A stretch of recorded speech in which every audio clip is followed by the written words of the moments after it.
My name is Christina, a 25-year-old recluse. Although I'm not unemployed and not in education or training, my family might see me as such, particularly my brother. Why did I end up this way? Well, it's because of my mistrust in people, which stems from my experiences in middle school. Even though I say mistrust, the causes are various, and in my case, it was mainly because I was ignored. I'm not sure why, but it seems to be the result of people around me not finding me interesting because I was only interested in machines. I've always loved tinkering with computers, and I was good at anything related to machines, which made me useful at home.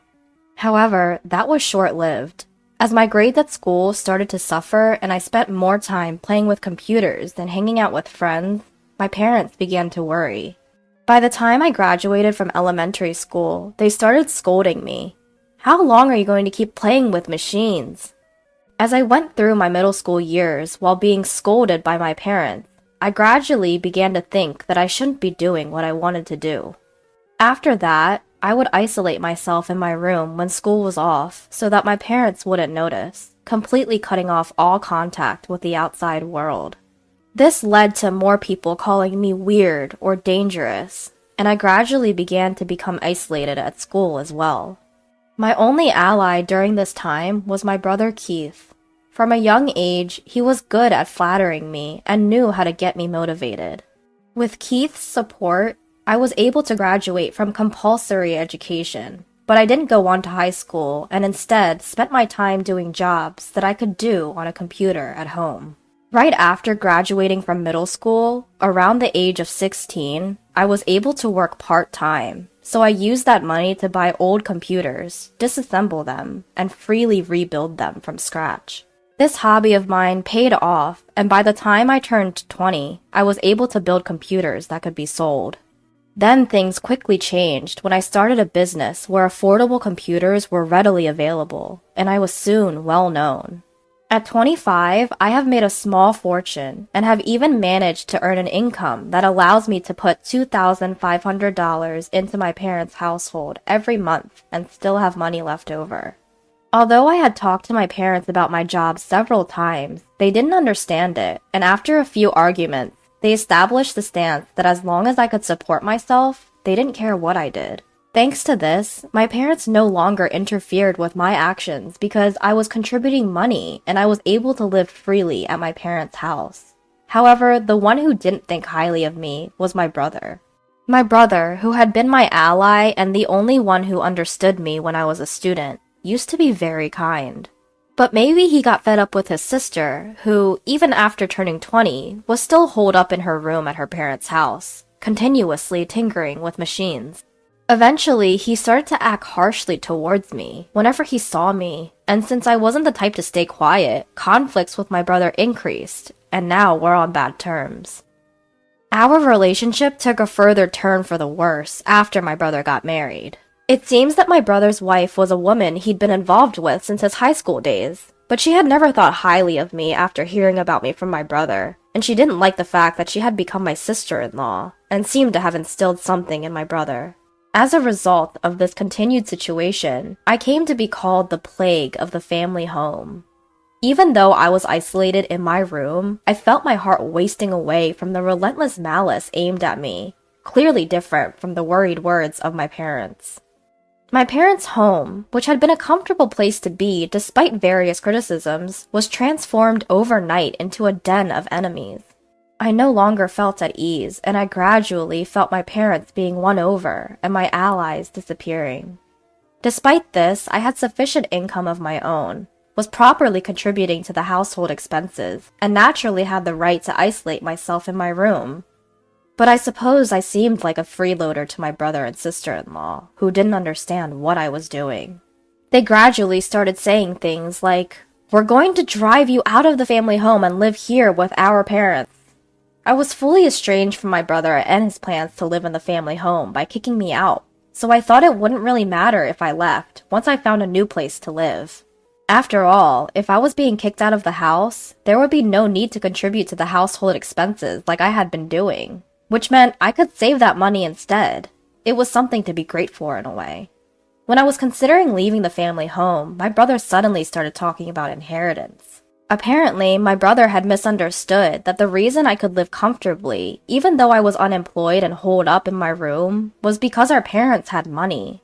So when the subject of me leaving the house was brought up, I was told, "We'll take care of mom and dad, so we should inherit their assets. You should just renounce your claim to the inheritance."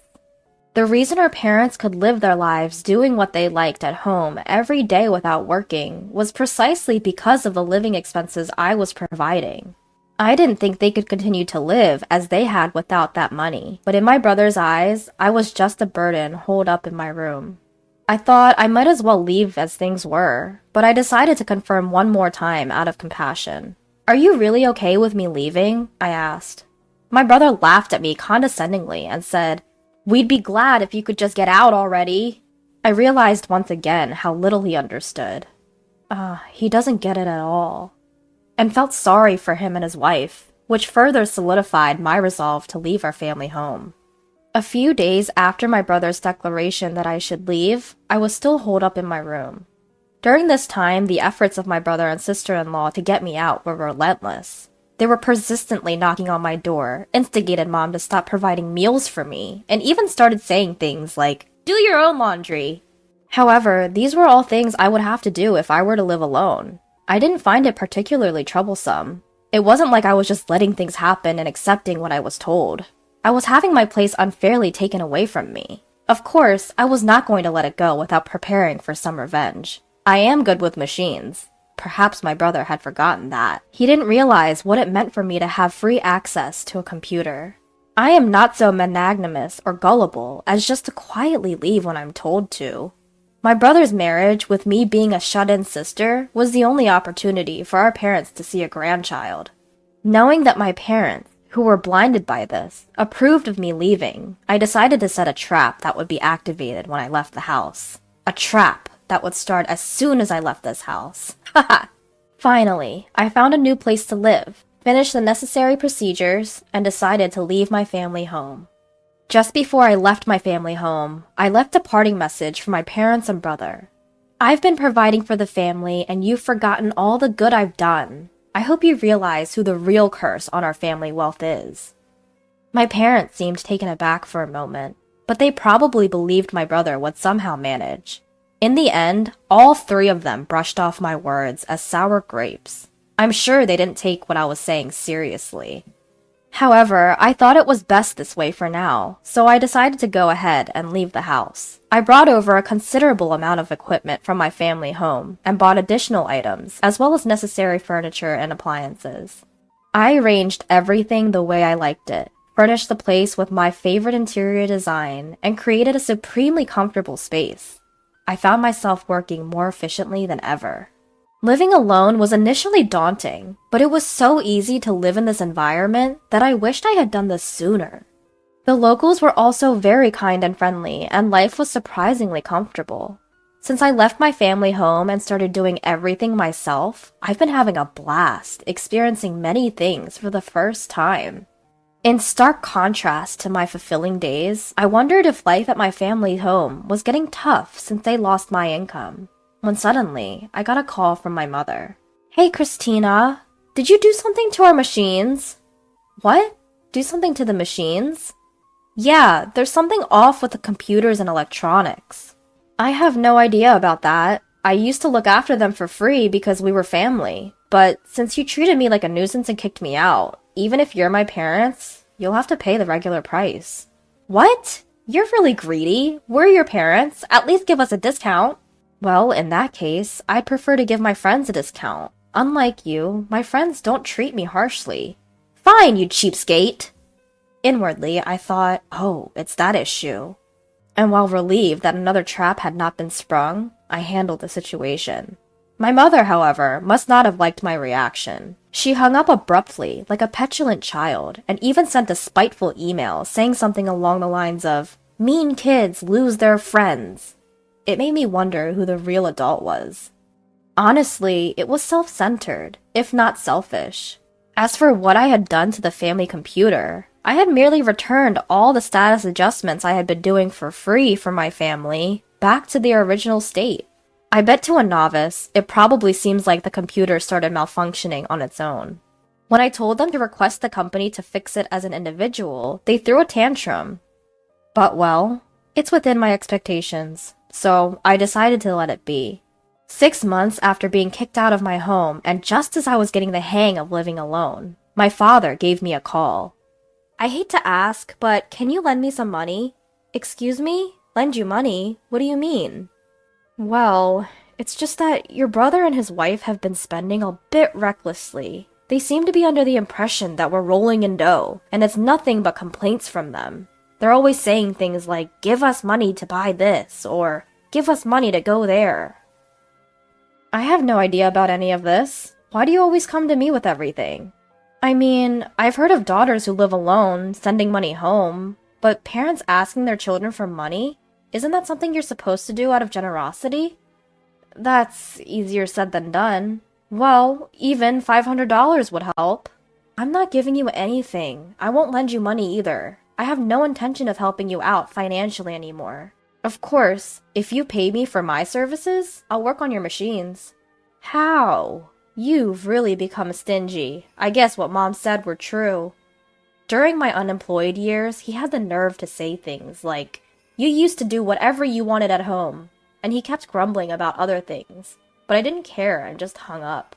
My father didn't send any emails, but he started calling more than twice a day, and I just thought, what troublesome parents I have.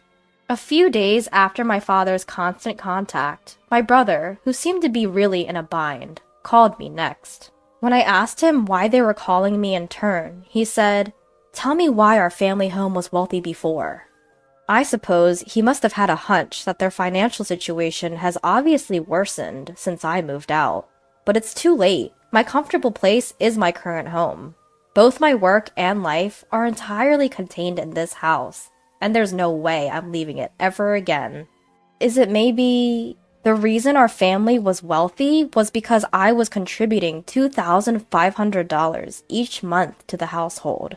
I didn't have to contribute that much, but I felt a sense of gratitude for being raised by my parents, so I gave more. So now, why would I continue to financially support a home that I was kicked out of? There's no way I would, right? I see. So that's why Mom and Dad's financial situation suddenly worsened. I'm sorry, but even if you ask me to come back, I have no intentions of doing so. I understand. Looking back now, what we did was terrible. I'm sorry. It's too late for apologies. Anyway, I have no plans to be involved with any of you in the future. Don't call me anymore. Hey, wait! Ignoring my brother's protests, I hung up the phone. When I left home, I made up my mind never to get involved with them again. It's inconceivable to forgive them that easily. I decided to cancel my cell phone contract. I couldn't bear the situation of receiving calls on various matters anymore. 5 years have passed since I canceled my mobile contract and started living alone, and I got married. My partner works in the same field as me, and he understands my lifestyle. He's a man who helps with the housework in my stead. I thought about contacting my parents since they're technically my family, but it's too late. I haven't reported anything. However, my husband expressed his desire to greet my parents, and curious about the current situation, I hired a detective to investigate the situation at my family's home. Then, a slew of deaths came to light. After I cut off contact, my parents were desperate to maintain their lifestyle and keep my brother and his wife tied to the family home, borrowing money from various lenders. But the money with no hope of repayment only accumulated interest, leaving them helpless. Currently, the debt I found from my parents alone exceeded $100,000. The house was used as collateral for the debts, and the place where my family home once stood is now a vacant lot. While I felt a bit sad because of my attachment to my family home, I concluded that they reaped what they sowed and decided to investigate my brother's current situation. My brother seemed to have suggested a divorce due to his wife's extravagant spending habits, but she didn't accept it at all. They're currently going through a divorce lawsuit, but this will not last long as it is both time and money consuming. His wife hired a lawyer from somewhere and is resisting the lawsuit, insistent on not parting with my brother, leaving her at an impasse. My brother and his wife don't have children yet, and it's just a rumor, but apparently my brother is infertile. Concerned, I sent a detective to the hospital where my brother and his wife were being treated, and it seems that he really was infertile, almost azoospermic, and was told by the doctor that natural conception was nearly impossible. My parents, who were hoping for a grandchild from my brother and his wife, and kicked me out when that didn't happen, were disappointed and ended the cohabitation. The family home was sold to pay off the debt. That was the pitiful state of my family now. This terrible situation was evident just from a casual investigation. It was clear that meeting these people in this state was not advantageous for me either, or my husband. After all, I have a kind husband now, 4 children, and a dog. We've bought a large home and are living the life that those people idealized. If they knew this fact, they would surely try to take advantage of it. I couldn't bear such a thing, so as soon as I knew this fact, I went to the local office and arranged so that my information could only be accessed through a personal disclosure request. And I made sure never to get close to those people from my side, and asked my husband to bear with not greeting for our marriage. My husband looked disappointed, but when I explained the current situation, he seemed to understand, and he hasn't said anything since. When the situation at my family home calms down a bit, and a time of reconciliation comes, I hope I can get along with my parents and brother.